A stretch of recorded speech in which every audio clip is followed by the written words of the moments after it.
את החלטת נגמרו המשחקים, הוא הלך קנה טבק, ביקש את היד מההורים, והלילות שלכם כבר לא יהיו קרים, מתחתנים ומוקפים במשפחה וחברים. נפלת על גבר שמוצאים רק בסרטים, ומצאת לך מישהי שעושה ללב קסמים. עושה קסמים, עושה קסמים. ליאור אומרת נגמרו המשחקים, אז תחזור עכשיו הביתה, תתאפס על החיים.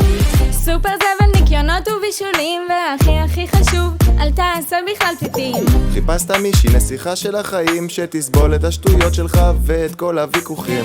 אבל מהר מאוד גילית שמצאת את ההיא שתגיד לך אין יותר מועדונים, אין יותר קזינואים, אין שקשוקה עם זיתים,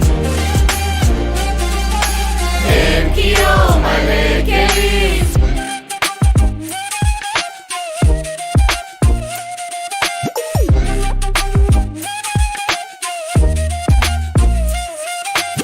ליאור בעבודה כבר ב6:20, ואדי עוד ישן עד 10:40. ליאור אוכלת רק דברים בריאים, ואדי מטפח את קרס החיים.